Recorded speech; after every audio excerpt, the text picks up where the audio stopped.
I'm Joanne McNerney from Circle of Life Caregiver Co-op in Bellingham. And I'd like to introduce the next section.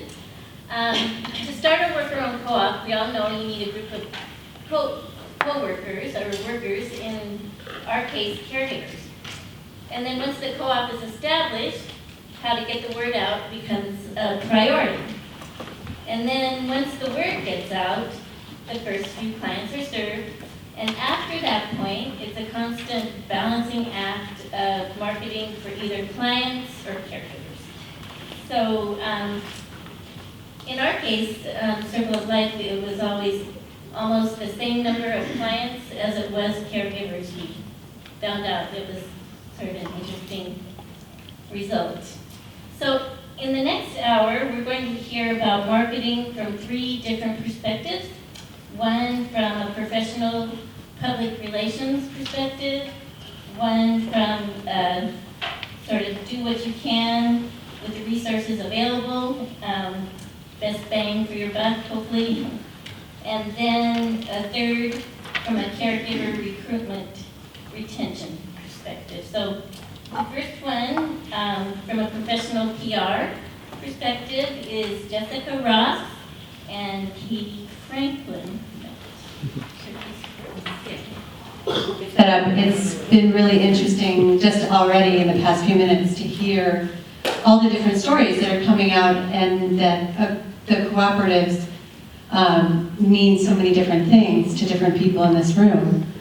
I think what we really want to tackle today is talking to you a little bit about what being a cooperative means to the possibilities for your marketing. And everybody's doing things a little bit differently. So I think it's an exciting opportunity, and we want to make sure that we leave time for your questions as well.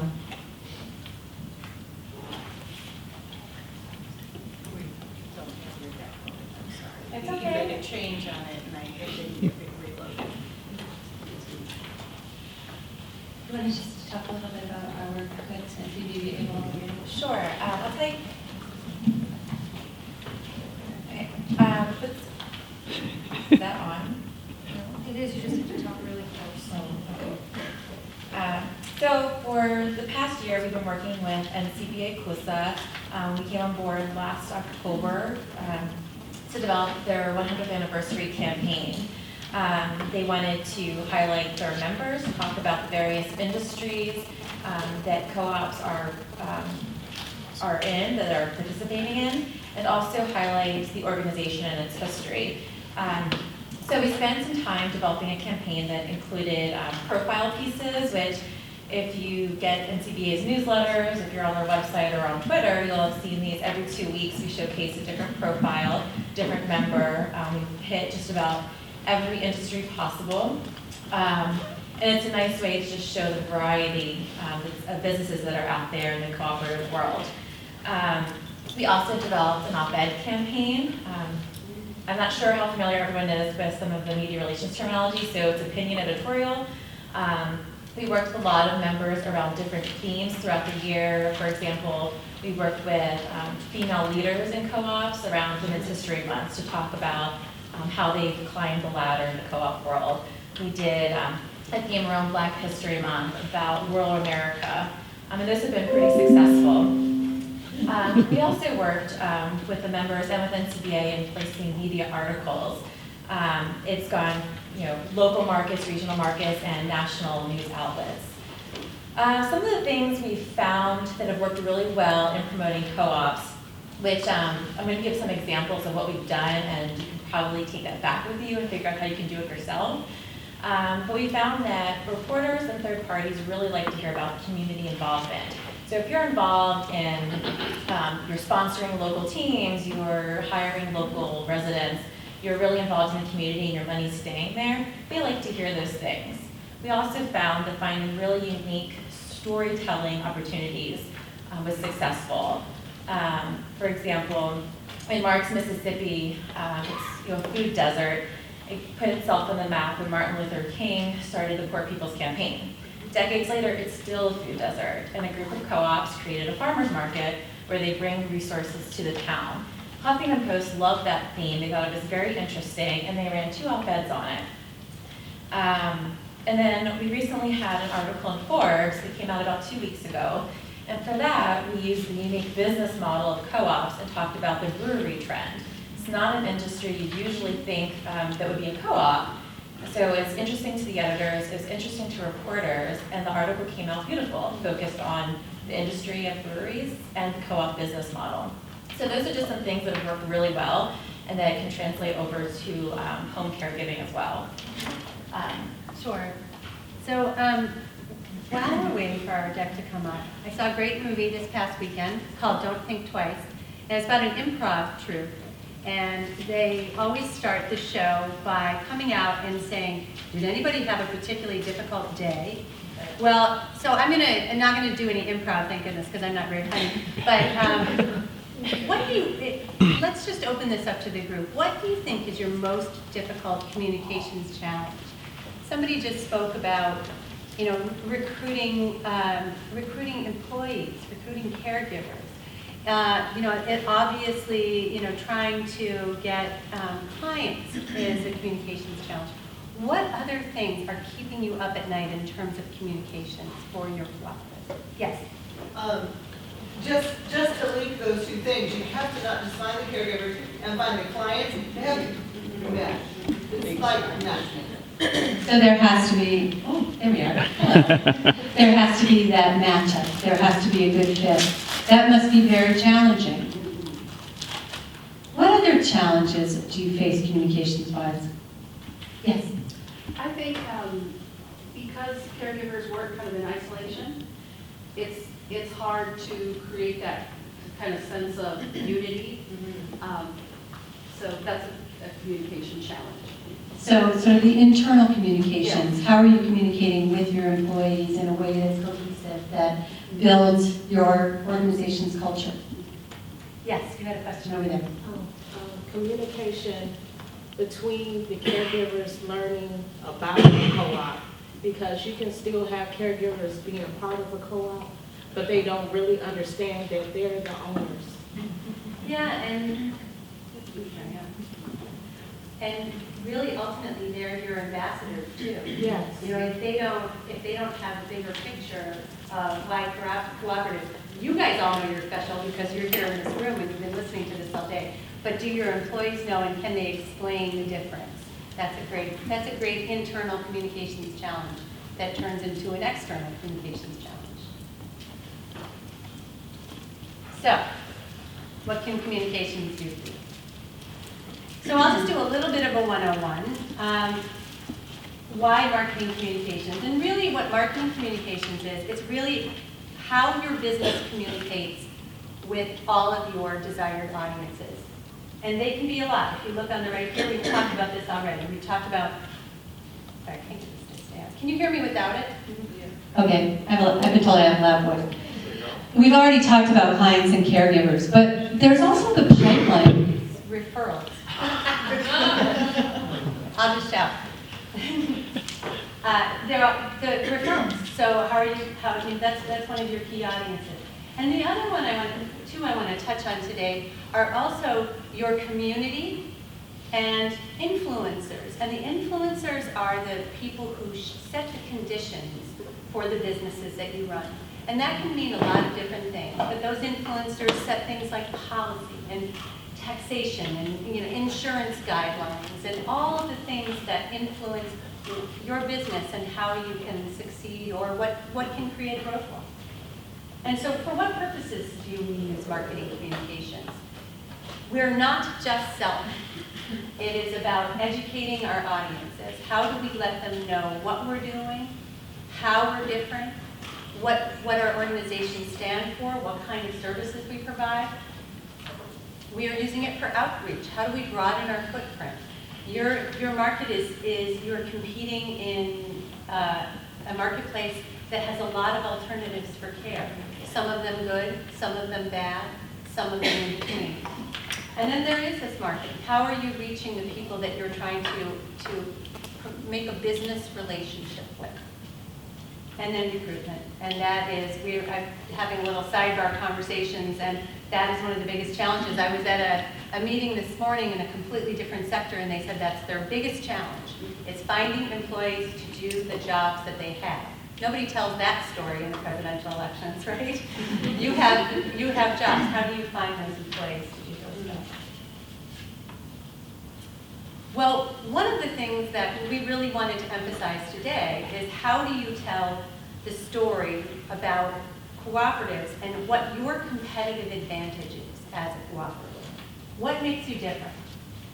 So these are the cooperative principles. And when you look at them and read through the list, you could think to yourself, well, some of these will really appeal to my employees or my potential employees. And some of these will appeal to my clients, my potential clients. And some of these will really appeal to the people in the community. So we did a little digging, and we looked at some of the websites of existing home care cooperatives, as well as some of the non-cooperative caregivers. And it was very informative. The cooperative caregivers treated their employees with respect. They offered quality jobs. They really promoted community values. They appreciated cooperative guidance. They had much less turnover. That was a huge point of differentiation. They had a voice in decision-making and opportunities for leadership development and a multi-stakeholder approach. This will really matter in your communications because as you're thinking about services, their services have price and they have place, but they also have your values. And these are the cooperative caregiver values that we saw that were sort of resonating materials. This is as opposed to the non-cooperative caregivers with high turnover rates. And what are the other things on a lower salaries, and there were a lot of negatives. So there was a clear advantage for the cooperative organizations, a clear advantage. And this is how organizations were marketing themselves. And I just wonder, as you're looking on these lists, do folks see anything on the cooperative caregiver list that resonates with that they're using in their own materials? Anybody emphasize that they have a hands-on approach, or they empower their caregivers? Empowering is important. And this is some of the language that's being communicated, and I think it's really powerful. I think that when people are making caregiving decisions, it's such a difficult decision, and it's a costly decision, and they really want to find an organization or company or a person in whom they have trust and confidence. And I think that the values that are expressed here in some of the materials that we found are really important and can inform some of the messaging as you're thinking about how should I market my own cooperative. So how do you tell the story? Katie talked a little bit about some of the work that we do. We do public relations, so we basically do multi-channel communications. The world today is a world where you have so many different modalities to communicate with your audiences. And it starts with messaging and materials development, whether those materials are brochures or handouts or flyers or digital materials. It's articulating the advantage of being a cooperative and bringing that into all of your marketing materials as you think about promoting your services. The second piece, as I'm going around clockwise, is your website. Your website is your storefront in today's world. It is absolutely the opportunity not just to provide contact information or have intake forms, but to really tell and shape the narrative about who you are, what your points of differentiation are, and what makes you special as a cooperative organization. So the website is a very, very important piece of marketing tools. And then in social media, how many of you are really active on social media for your business? So lots of opportunity there, absolutely. Social media is exploding as a business tool. And it's a tremendous opportunity to be visible, to be reaching people who are trying to connect on things that you care about. It's an opportunity to build your community, to create awareness, to get messages out, and beyond just the messages of your business, messages about the things that you care about or that you're involved in, to demonstrate that you're part of your community. Your content building your community is what we do with social media. And then media relations. Katie talked a little bit about this in our work for NCBA, but what can media relations do? It raises visibility for you and your organization. There are so many issues that are trending in the media all the time that are issues that relate back to the services that you provide. The healthcare issues are in the news, and aging populations are in the news. You guys are actually the experts. You have something to contribute. So media relations can be a way to raise broader awareness of you and your business without marketing directly, selling your product. You're establishing a presence, which then raises the visibility of you and your organization. So how do you get there? The very first thing that we ever do when we start working with any client is we help them to develop their message. And so we talked a little bit about what the points of differentiation are for a cooperative. But I heard so many stories just from the 4 folks who got up in the room today that are really authentic and really personal. How do you start to build those messages about who you are, who your culture is, what your culture is, how your services are different, and then you build that into your positioning, umbrella positioning statement. We are this. This is what we stand for. We are community caregivers. We are, your concerned caregiving neighbors. Whatever it is that really sets you apart is your umbrella positioning statement. And then what are the pillars under that? It's care, it's community, it's your cooperative message pillar. Why is that? Why making sure that you're articulating what makes you different there? And then Katie, you're always the best at an elevator speech, but your elevator speech is what you would say to somebody if you were stuck in an elevator for 30 seconds about your business. What do? You got 30 seconds.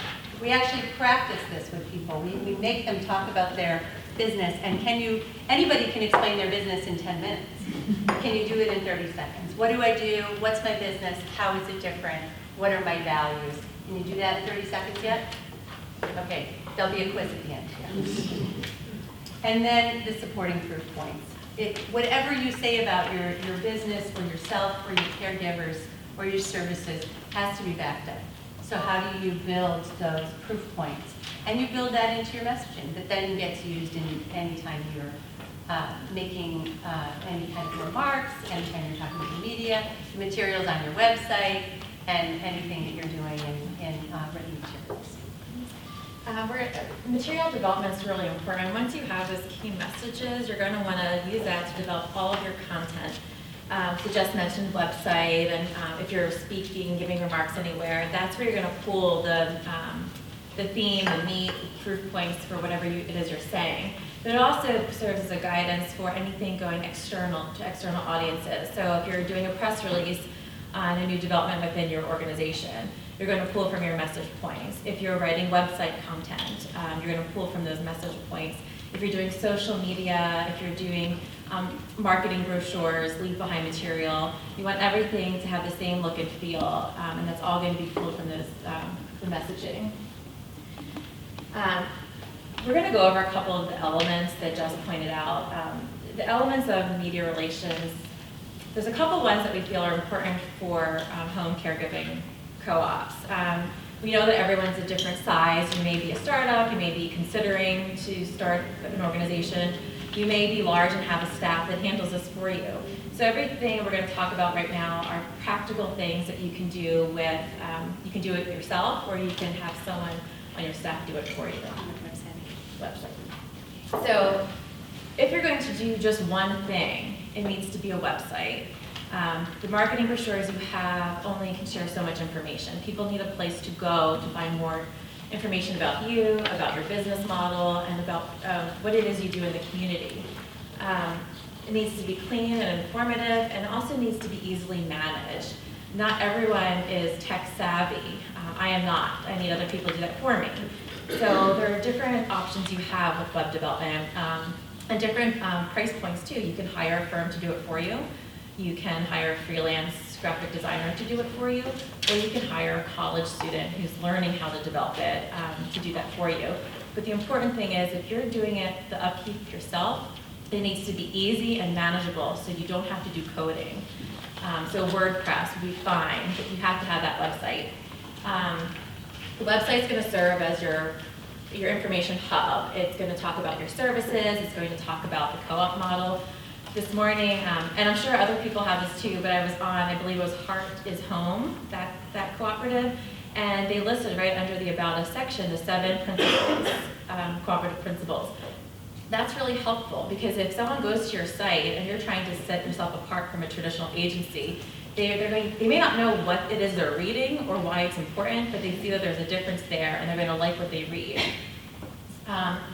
It's a way to share news, so company milestones. If you are in a local news article, you can share it there on your website so people can see it. If you happen to do a profile with NCBA, you can share that on your website. If your caregivers go on a run together, you can share that on your website. The other thing that we didn't see often on the cooperative websites, which we'd like to see, it's just helpful for promoting your business to both caregivers and clients, are testimonials or success stories. When people are making a decision of who to take care of their spouse or their parent or their child, they want to know that they're hiring someone who's reliable, who is not just there to get their paycheck, but actually cares about what they're doing. So if you have these people who you can reach out to, whether it's a spouse or a child, they can give you that testimonial of why they value the relationship they have with you, why they hired you, and why they're going to continue to work with you. That's going to speak volumes about your business. So it's nice from a client perspective. It's also nice from a caregiver perspective who wants to work in a place that is passionate and committed. Media relations. Media relations tackles a couple different things. It allows you to publicize your business and your industry. We know that your industry is growing over the next 10 years. It's the fastest growing industry. So it gives you an opportunity to tell your story and also share news that's happening in the caregiving world. You can also position yourself as a thought leader and expert. This is great because as people are searching your name or your company, they'll see things pop up that brings them back to your website or back to your name, and they want to know that you know what's happening, you're on top of the news of the day and the trends that are taking place in the industry. So what type of media? There are 4 main types of media: print, radio, TV, and online. The ones you're probably going to work with most would be print and online. Print newspapers, magazines, trades, those all have the ability to do longer stories. They do feature stories. They have various beats. So they have community news reporters, business reporters, healthcare reporters. If you're doing an op-ed, it's probably going to go in your local print publication. The only thing with print is that staff has been decreasing over the years. They don't have enough space to do as many articles as they used to, and they have competing interests. So that's where online comes in. There are some outlets who are online only, like Huffington Post, and then others, like Washington Post, Post and Courier, Austin, American Statesman, these local papers, all have online sites now. It gives them more flexibility. They can cover more articles. They're able to run more op-eds. So just because something's running online and not in print doesn't mean it's less important. Oftentimes, anything that runs online has a higher circulation. You're reaching more audience. It also gives you legs. So you're able to share that content because you can share the links. You can share it on Facebook, on Twitter, put it on your website, but it lets people know what you're doing. I think one of the most important things to point out is sort of the hyper-local newspapers. We have the local newspapers here, The Connection. They're hyper-local. It's 2 towns, and then the next town over. They are always looking for content. Send them a photograph. Invite them to an event, or you're having something that you could invite them to. They are always looking for content, even the online versions like the Patch. These folks will, I mean, it's not like pitching the New York Times. They're looking for stories, and they love stories about local businesses and people doing well. So how do you work with the media? You don't have, like Jess said, not pitching the New York Times. This is your local community, and there are some very practical things you can do. You can start by just sharing news. You may not have much news to share all the time, but when you do, find your local reporter and send them an email about it. This could be, you have X number of caregivers now, you have X number of clients, you are participating in a national campaign, or you're hosting a health fair, anything like that. They may not respond, they may not always want to cover it, but the fact that you're sending it to them lets them know who you are, and when they are working on a story, they know they can reach out to you, and you'll probably be a good resource for them. Yeah, and send them a photograph of that health fair if they don't show up. Maybe they'll come next time. Calendar of events. Every newspaper has a calendar listing somewhere in their print edition and online. So if you are participating in an event, or you're hosting, let's say you're doing a seminar at a community center on care of the aging population, or how to care for a stroke patient when they come home from the hospital, trends that you're seeing. That's something you'd want to send into the paper, let them know it's happening, and that's just a couple sentences, the who, what, where, why, when, and almost every time you send that in, they're going to run that event listing, so that people know it's happening. Observances and recognitions. We do a lot of healthcare work with various clients, and observances and recognition days, months like National Caregiver Month, National Stroke Day, National Stroke Awareness Month, are really good news hooks. People tend to like good stories. They like to talk about things that are happening. For this, you could reach out to your reporter and just say, hey, next month is October 26th is Stroke Awareness Day. We do, my company is such and such, and we do a lot of work with stroke patients who are home recovering. Are you doing a story on this, and how can I help you do that? You can draft just a couple paragraphs and send it to a reporter offering things they may want to include, resources you can bring to the table. But it's a good way to just get in the door. And if you ever want a list of those observances that are related to healthcare, you can always ask NCBA, and we'd be happy to send that out, have him send that out to everyone. But there are plenty, and there's always an opportunity to either reach out to a reporter or develop your own content around that and share it on your website or the news outlet. There's literally a day for everything. And the final piece that's pretty manageable is contributed content. This is when you develop either a byline article or an op-ed around news of the day, a trend, or anything that's coming up that you want to be a thought leader on. So, for example, October is National Co-op Month. Everyone should be doing something around that. What you would do for that is you could develop an op-ed. It can't be too self-serving, so you talk about why this month is important. They're all writing their op-ed already. I like them.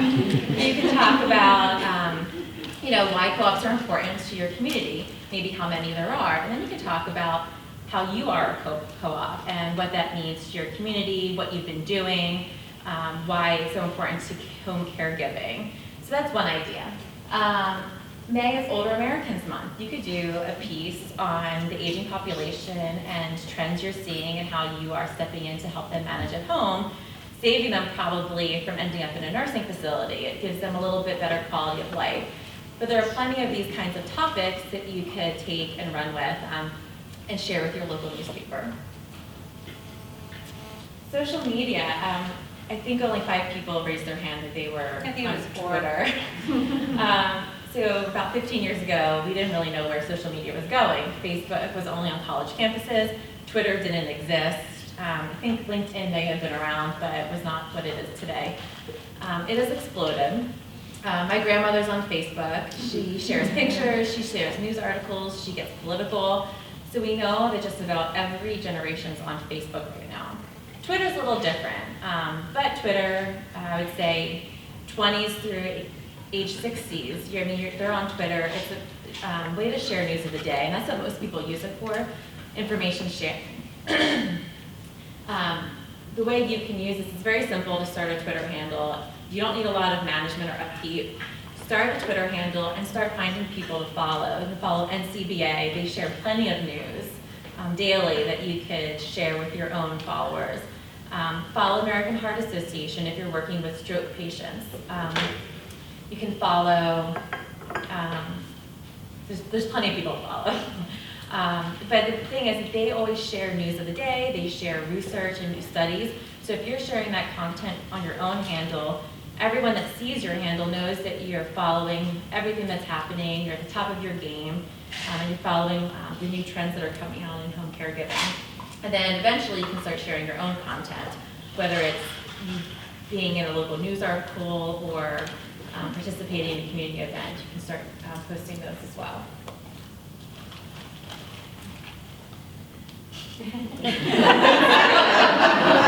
Wow, that went fast. So we're ready to take your questions. Yes. So for social media, I'm at the startup stage of this, and I haven't gotten into the weeds yet, but I'm imagining that a lot of the work in recruiting will be recruiting workers that are not necessarily on social media all the time. Well, maybe they are, but they're not on Twitter reading New York Times articles every day, every moment. And so I'm just curious how social media can be used for this particular context. And also, on the flip side, using that to recruit the elderly who I don't, maybe my grandma is looking for home caregivers on social media. I'm not sure if you can speak to that a little bit. Well, so it's a great question, and one of the things that social media will do, do you have a website already? Our organization does. Your organization does. One of the most important things that social media does is drive traffic to your website. So whether or not, it really helps with your organic search. The more people that are being driven to your site, even if maybe they're not your first tier audience that you're trying to reach for caregivers, if they're getting to your site, if it's folks who are shopping around for information, maybe looking for, planning down the road a little bit. Oh, I saw this, this woman posted this really interesting article on social media. I'll check out their website, and then I'll bookmark that for later on when I'm making some healthcare decisions down the road. I think there are specific ways to target the audiences that you're looking for on social media. And you're right, not everybody will be on social media, but we do think it's important to be creating that online trail that's pushing traffic to your website, and then in many cases directly connecting with those audiences you're trying to reach. The other thing is Facebook. More people are on Facebook than any other social network. And people share a lot on there. So, I mean, how many times have you clicked on something because someone happened to share something and you saw them like it? So if you are trying to recruit on Facebook, the more people that are sharing whatever content you're putting up, the higher the chance that someone's going to see that and reach out to you, or see a job posting, or see a news article you're sharing. If your grandma's not looking at it, her children may be, and they may be looking for help, or they may know someone who's looking for a job also.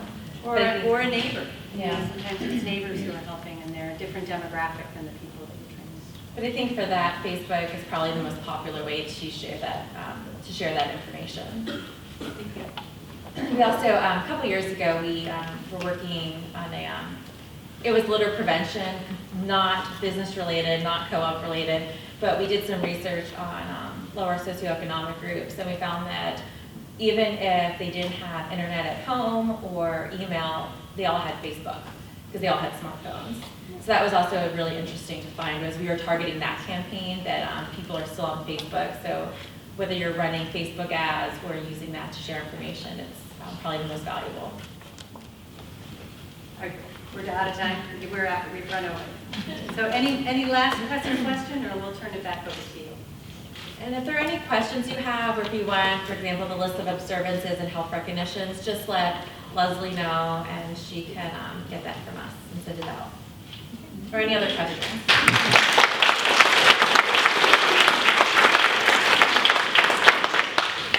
Right, thank you, Jessica and Katie.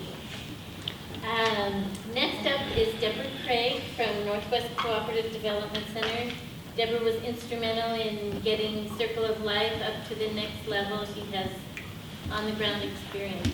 So, Deborah Craig.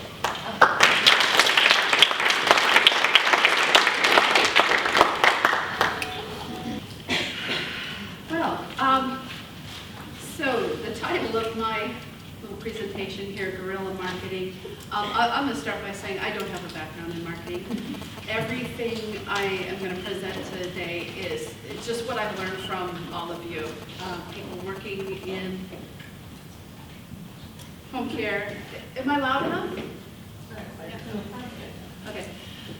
People working in home care co-ops that don't have a lot of money and have figured out ways to market their services. So, I'm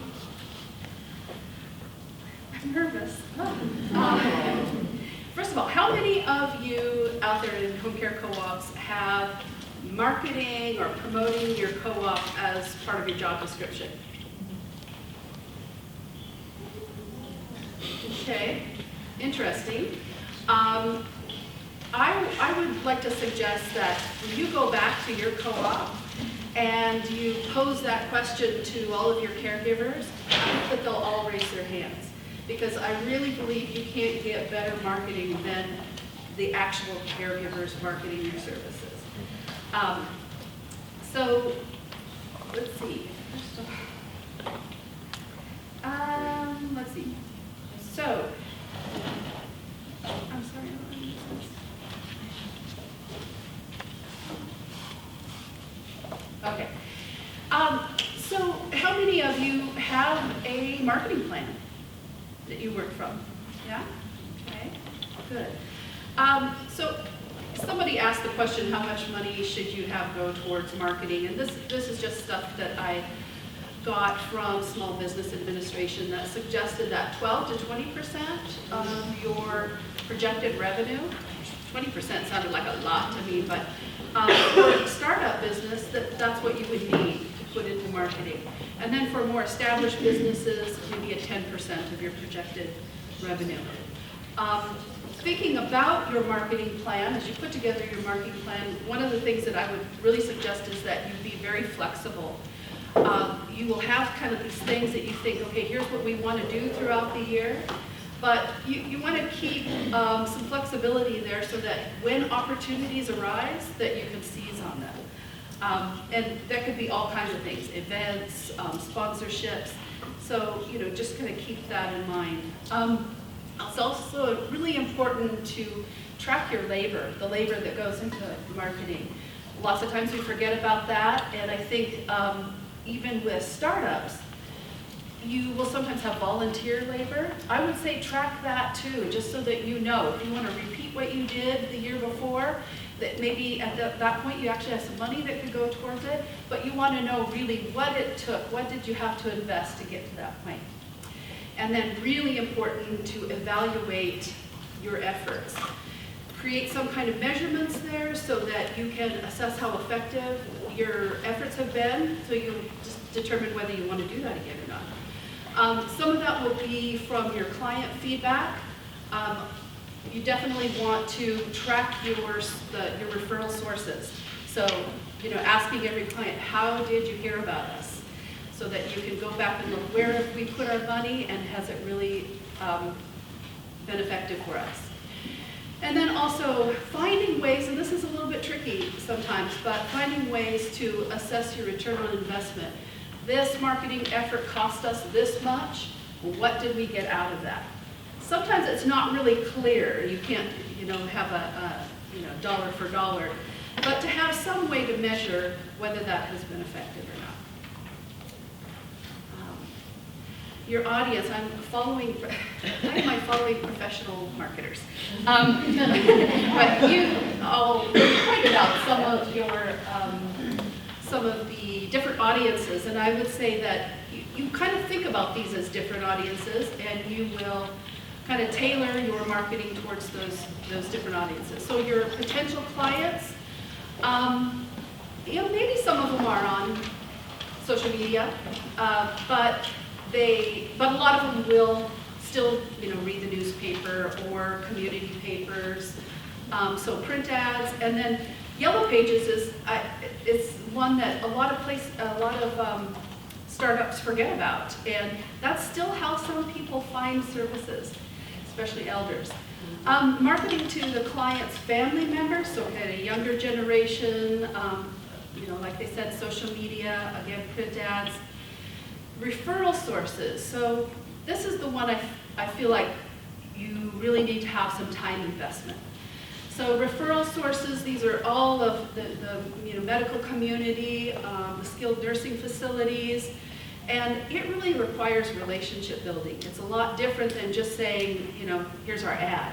So you really need to go out and make connections with people and work to build those relationships the way, Kippy was talking about at Port Townsend and how they've cultivated a really good relationship with the local medical community. So I often hear from folks saying, well, we've already gone to the facilities. It's not a one-time thing. I mean, you got to go back, and it's a continual, it's like a relationship again. So in order to have a good relationship, you got to put something into that.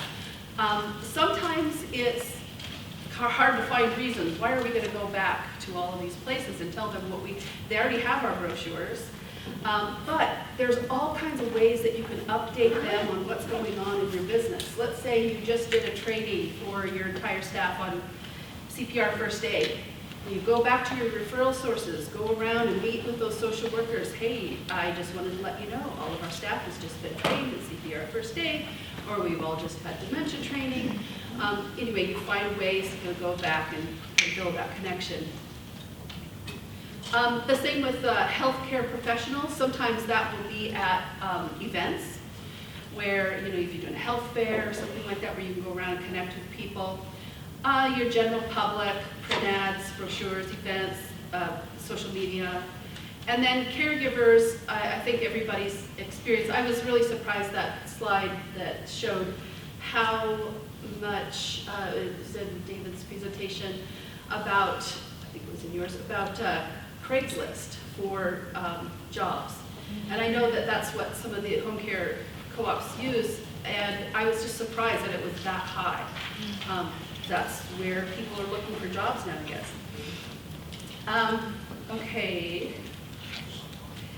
So marketing materials. Now, I know you guys said, if you're only going to do one thing, do your website. And I do agree with that, because you can get a lot of material on it. But also in this line, I think in this sector, we really need to have good quality brochures, because our clients need something physical to have in their hand. This is what we give to the social workers, and that's how they pass on the information. So investing in a good brochure and probably the holders for them, it makes the social worker's job easier. You keep them supplied with plenty of brochures.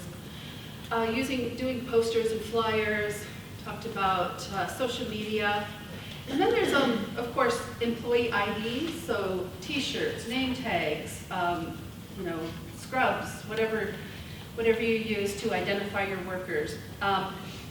Those can be a source of marketing when your workers take your clients out into the community and they see your T-shirts or your name tags. Then there's, bumper stickers, the logo giveaway items, and displays for tabling. How many of you do tabling, like at health fairs, vendor tabling? Yeah, okay, good. I really recommend that you think about training caregivers to do the vendor tables. So they can really be good at selling your business, especially at job fairs. If you're going to a job fair, take caregivers with you, really. They're the ones that are going to be able to say firsthand, like, this is a great place to work.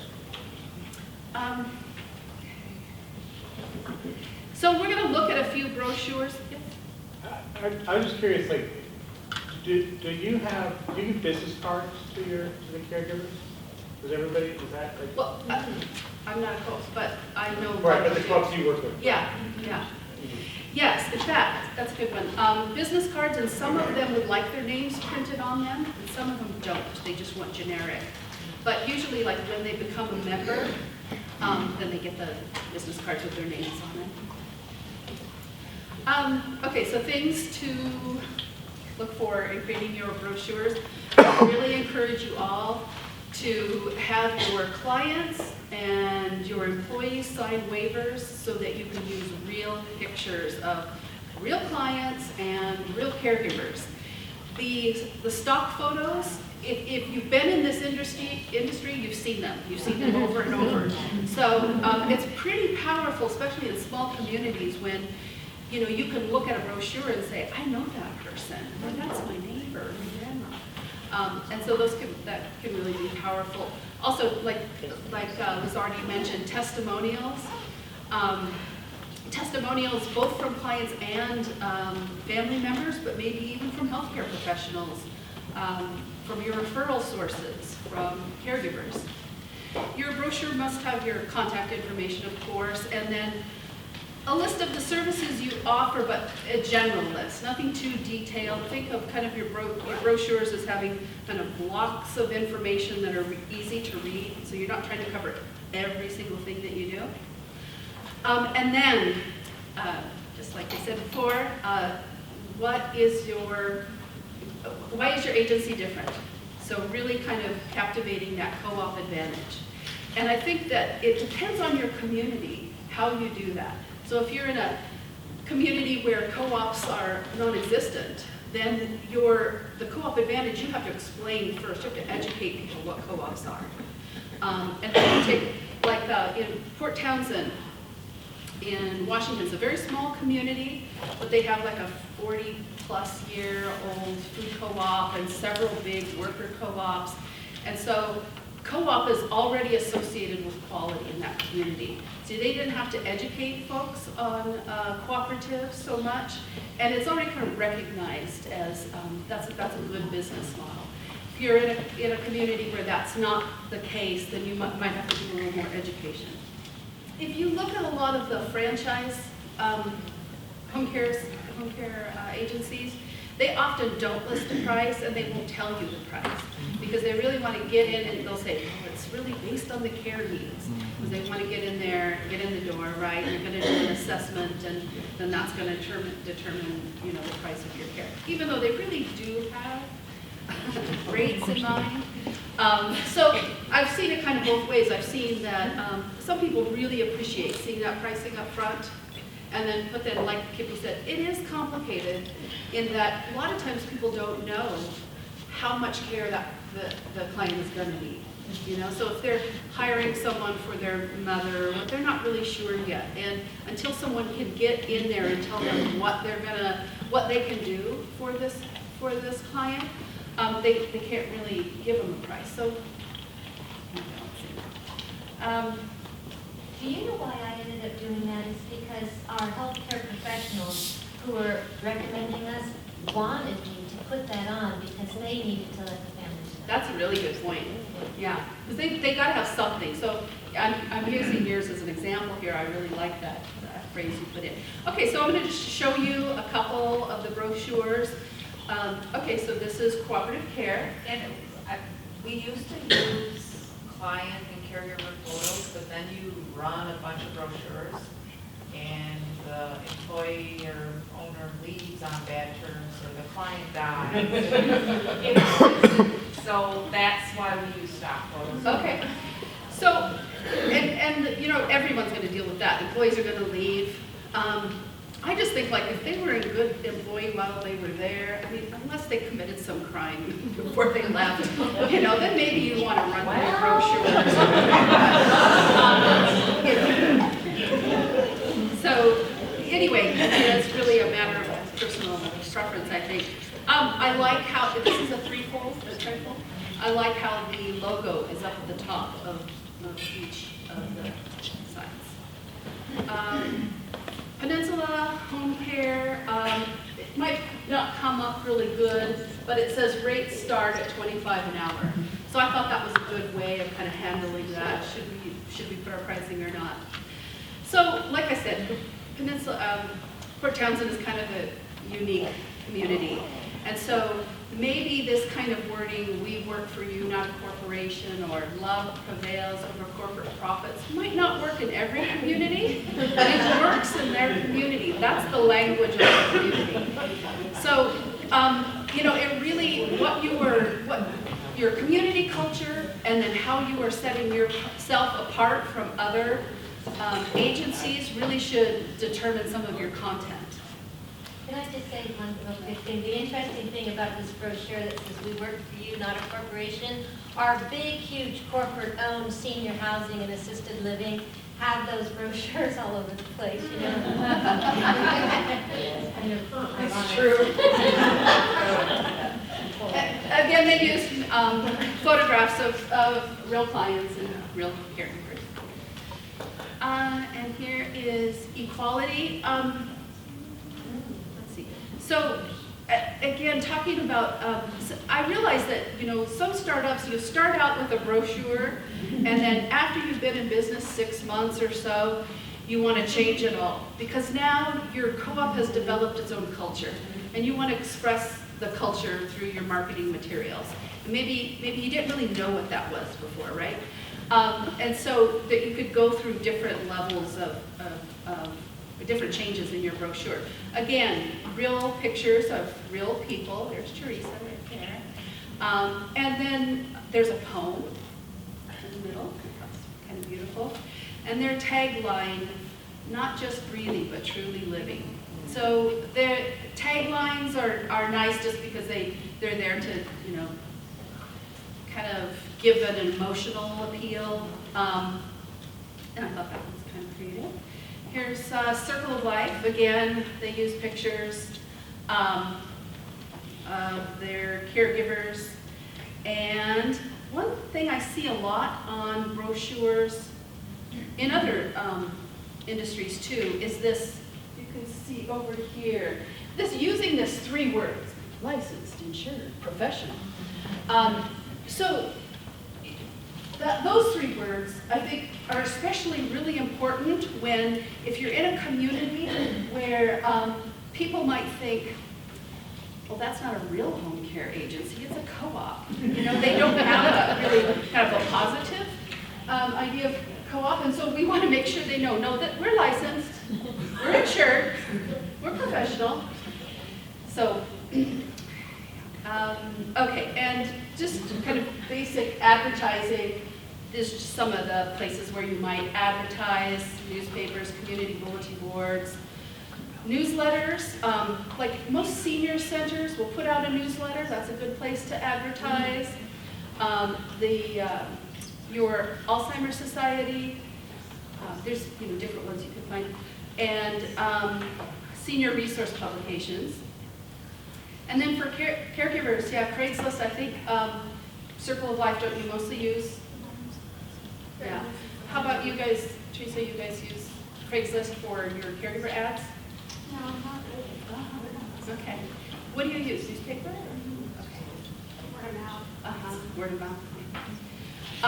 School job boards, like I know Circle of Life does the community college and the university, and this is something I hope we see more of, is trying marketing towards younger people. And like the guy was talking about before about the employing youth, it's not only the whole society is aging, our caregivers are aging too. And a lot of them are going to be, in the next 10 years, are going to be aging out of these jobs. And especially for like really heavy physical care, they're not going to be able to do that. I mean, we really need to be bringing younger people into this industry. So looking for ways that you can target that age group. There's community papers. This is an ad that runs in a little community paper in Bellingham for Circle of Life. And I put this one up here to, it looks different color over there. But this ad has run with maybe slight changes for how many years, Joanne? 2, 3, maybe? Yeah.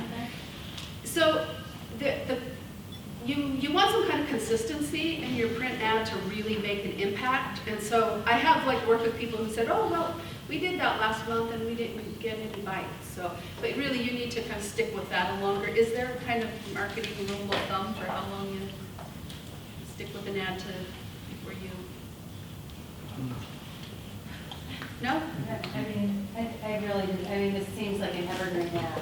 right? So you've moved, so you wouldn't want to run an ad that you've moved. Right.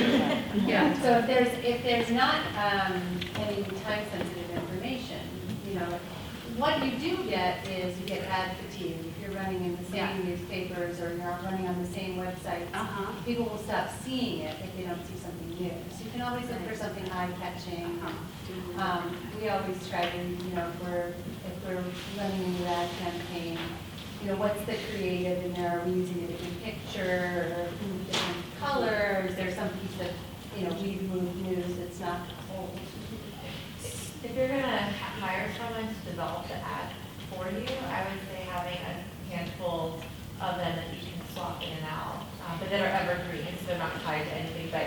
Evergreen, that must be a marketing term. Is that like? It's not Okay. bounded by a time. It doesn't have dates on it. It doesn't say, you know, Merry Christmas, Happy Groundhog Day. Okay, just a couple more. Equality, again, the 3 words: dedicated, invested, licensed. Peninsula. It says best rates. Oh, yeah, best rates. Yes, yes. And the same is true here for the caregiver ad. If you notice over there, it says, we offer the highest hourly rate for caregiving on the peninsula. I remember, Kippy, when you first wrote that, you said, I want to say in Washington State, right? I did, yes. Yeah, pulled it back a little bit. But again, using photographs there. This is a Craigslist ad for Circle of Life, just showing that you can get way more information, so you can really get into the job qualifications and, you know, benefit package. I put this on here. This was from an article written about Circle of Life. I don't remember how many years ago, quite a few years ago. 2014. This ad changed the business. Like, this ad was a turning point. So it was was it in the elder services front page? There's the front page, but it was. It was big. It was big. And we just started getting a lot of phone calls. And what they said, what a lot of people said was, I saw your ad, and the woman in the chair there, she's 101 years old. And so many people said, I saw how good that 100-year-old woman looked. And so you guys must be doing a great job. Who knew, right? It's a brilliant photograph. She looks lovely, cared for, and well coiffed, and I love the cardigan around the shoulders. Oh, she's a very stylish woman, too. Okay, and events, we talked about that a little bit. I'm getting the idea that I need to hurry. So, community events, parades, I just want to say, Circle of Life they always participate in the St. Patrick's Day parade in their community. So finding like an event that you can kind of own, that your organization can kind of own and participate in is good. They always do the Alzheimer's walk. This was a poster. This is a poster that Peninsula put together to explain their startup process with a timeline on the bottom. And it's a big poster that they have hanging in their office. It's just something that they could take to any event to show, here's where we came from. The Mendathon, this was equality in Texas, yeah, did this. Mendathon where you give us your tired, your torn, your favorite items, your need to be worn. Some creative people here. So that was an event, and do you think we'll do it again? Yes, as a matter of fact, so this is the paper they wrote up about it, and Cindy started this with equality, and they offered it for a certain amount of time. So now, thanks to Katie Franklin and the October National Co-op Month, I was planning on continuing it and using this month as a National Seniors Month to broaden it, not only to where we're at with the small community at Eden Care, but I wanted to extend it out into the community and make it for, you know, the whole community. So I'm going to start up one that says, touching hearts and sewing the needs of the elderly, one stitch at a time, equality in home care, donations. So we make donations off of it. and we don't have to pay anything. So that's a good, and we got a lot of people coming in at Eden Care that were interested in it, and we've made a client from it, so it worked out. Thanks. Okay, I know I'm running way into Victoria's time, but this last piece is really important. I really want to encourage you to think about training your caregivers to do your marketing. I know at Circle of Life, they've spent a good deal of time training their caregivers in how to market in the home. So you're in the home, you're with a client, you can market to the other family members in that home. You can also market to your client other services that you provide. For example, it's common that they would go into a home to provide care, and then they find out, oh, we also hire a housekeeper, or we pay someone to do transportation. So a caregiver who really understands marketing and really wants to build their co-op will hopefully say, these are services that we can provide for you. And they can hand out brochures. They also have a laminated little elevator speech that everyone gets. And you can practice that in staff meetings so that everybody can it just rolls off your tongue, right? You can also do rewards or prizes for referrals. One of your caregivers brings in a client, figure out how you can reward them. And then, for your caregivers who like to do public speaking, they might want to go speak to the senior center or to hospice, or articles in your newspaper like the op-ed ideas. And the last slide. Okay, this is just showing, these things that you can put on posters, and we rip off the phone number on the. They're all over Port Townsend. Okay. All right.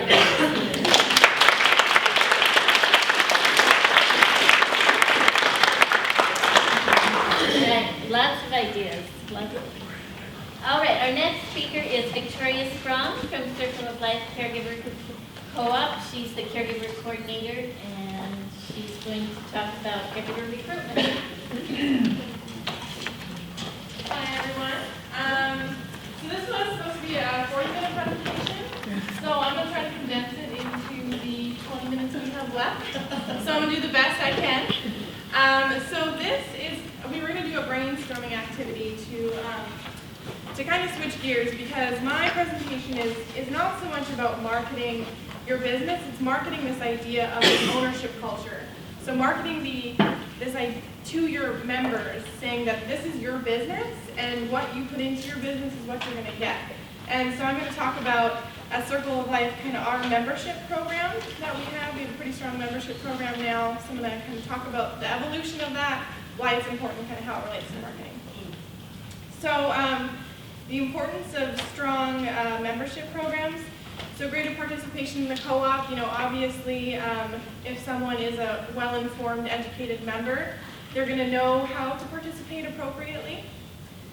And then higher retention of workers. So really educating your members that this is their business. I know for myself, if I work somewhere and I don't feel connected to the business or really a part of the business, I'm not going to have any investment in that business, and I'm probably going to move on. So making it very clear to your members that that you belong to something just bigger than clocking in and clocking out. Also, more job satisfaction. So because you're educating your members about their purpose, not this is their business, obviously that's going to result in caregivers being more satisfied with their jobs. And connection to the larger cooperative movement. I know this was really powerful for myself. I had never been a part of a co-op before I started with Circle of Life. And now it's a really big part of my life. So, making sure that your members know that they're part of such a bigger movement, and such a bigger movement of changing the way that society generally perceives that these direct care jobs as low income, kind of not respectable work. And then also holding the board and management accountable. So, educating your members is going to help with things like board relations, member relations, and also your management as well. when everyone's more informed about what everyone else is doing and what being a member is, you know, you're going to have a higher accountability level in general. Oh, and then create a strong sense of ownership. So just again, selling that that culture of, you know, creating that culture of ownership within your co-op. So the evolution of Circle of Life membership program. So from 2009 to 2016, we had this really basic membership program. It's not even really a program, I would.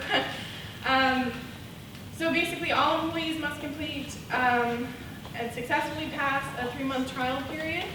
And then the caregiver coordinator will make recommendations to the board of directors, and then the board of directors will approve or deny membership. You know, we got to a point of membership where we realized that the board was really almost disconnected to the membership because we had over 50 members now. And it's really hard to assess how engaged new members are when you might not have ever met them. And also for myself, noticing a really, you know, a drastic change in turnover rate because our membership wasn't understanding that this is their business. So we set out to create a membership program that focused heavily on education and the culture of ownership, and as well as really being part of a cooperative. So now we have a new membership program. It's 6 months long, so it gives us more time. And then also, it has some membership requirements. So all potential members must attend one board of directors meeting, complete a co-op educational video and quiz, attend an in-person orientation, and be actively engaged in the co-op. I'll be showing you the video in just a couple minutes, and I'll talk more about the in-person orientation. So be actively engaged in the co-op. We actually created when we said be actively engaged, okay, well, what does that mean? You know, how do you unbiasedly, you know, assess that? So we created a membership assessment form. I was going to show it. We don't have time. If you'd like to see it, come and ask me. I'd be more than happy to share that with you. And it's really important that your membership assessment, you really work with your board and your membership to create these, you know, these questions and saying this is our culture of our co-op and this is what ownership means to us. So making sure that that member assessment or whatever tool you're using to assess that is really clear and it's kind of agreed upon in the co-op. And then the caregiver coordinator will fill this out and submit it to the board of directors for approval. So now we're going to talk about the membership process kind of more in depth. So from 0 to 3 months, we're calling this a probationary period. So this is where we're just purely assessing their skills as a caregiver. So we rely heavily on client feedback as well as people that have worked with them. Then, you know, after the 3 months is over, they'll come in and have a formal evaluation, just like we used to. However, at this time, they would enter their membership kind of probationary period. So this is when we start to assess, you know, how engaged are they in the co-op? You know, what is their member potential as opposed to just their caregiving potential? I know for myself, as someone who hires, we really tend to focus on hard skills and experience. And you could have the most amazing caregiver in the world, but if they're not a team player, it's not going to work in a cooperative setting. And then so from 3 to 5 months, the employee will complete all the membership requirements. And then the 6th month, basically we'll put their membership up to the board for approval. So the co-op educational video, this was to create an interactive way for educating potential members about these items. So what co-ops are, basic history of the cooperative movement, different types of co-ops, why they're important, and then also just to kind of reiterate the member requirements. So this is done at the 3-month point in someone's 6-month trial period, and it's really kind of their first really co-op education. And so this video is actually in a special caregiver section of our website, so it's a password protected section that's just for caregivers. And we wanted to make this really interactive, and it could be done in their home. So this is something that, you know, is really kind of low cost to us because they're not coming in, we're not needing to do this presentation. something they can do on their own. So with the video, what we really wanted to do is we tried to use as many local examples as possible. And I might need some help pulling this up again.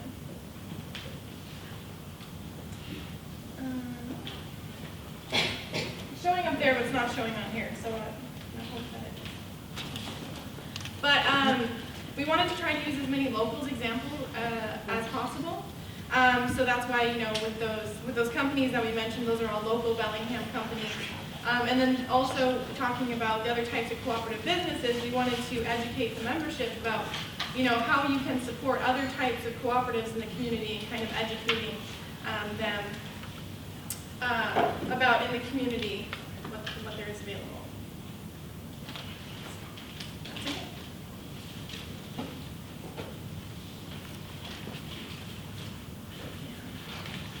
Victoria, can I ask a question? Yes. What's the reaction of your members who have seen this? Our members have really enjoyed it. We've had existing members take it. We've had new potential members take it, and also do the quiz. And they've all really liked it. They think it's something that's unique. They think it's a great educational tool as well. So we've had nothing but positive reviews so far. And I think also, too, they know that it's my voice and they don't want to upset me and tell me. So the second part of, or another membership requirement that we have is an in-person orientation. So we wanted the video to be purely about co-ops in general.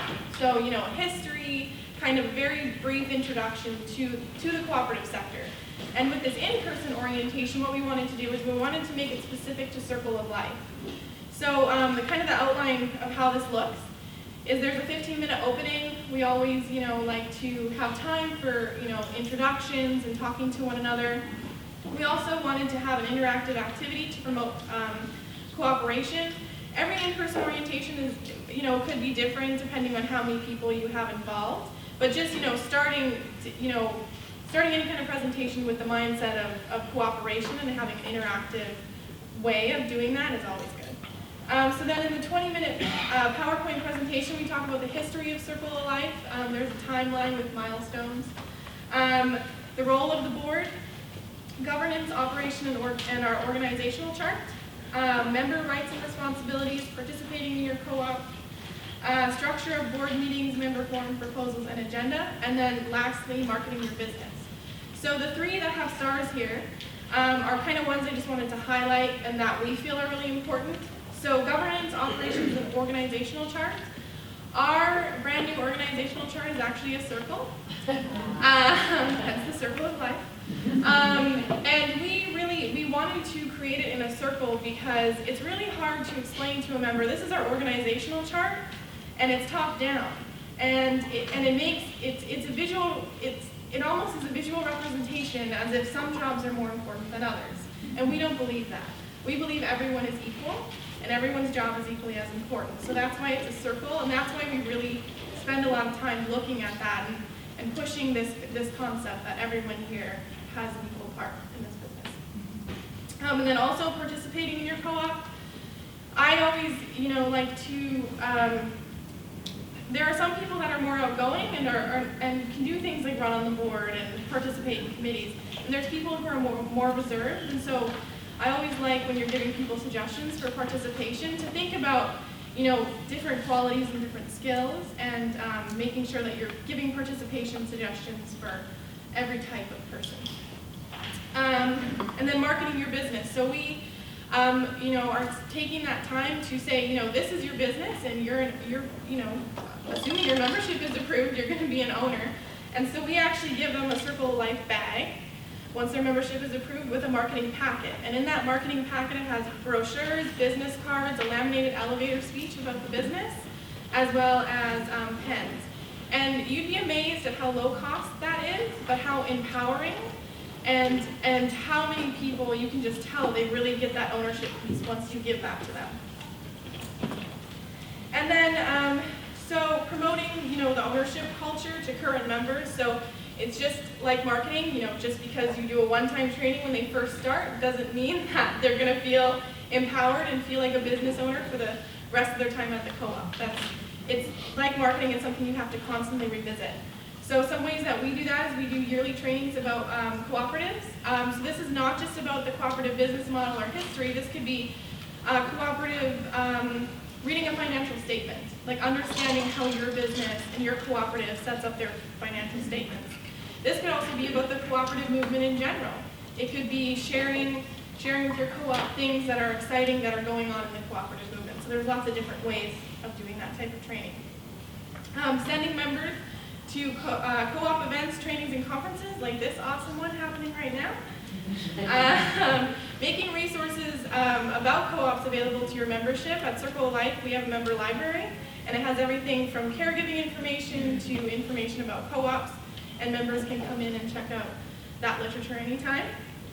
And then constantly encouraging and implementing member suggestions. So I put implementing in here because in co-ops, I feel that we have a general sense that our participation and our ideas are heard and accepted, but oftentimes the follow-through of those ideas don't always happen, and that's very disempowering, it's very discouraging. So, and of course every suggestion you're going to get is not realistic for your business at that time, but it's important to take that extra time with members and saying, hey, this isn't going to work for X, Y, and Z reasons.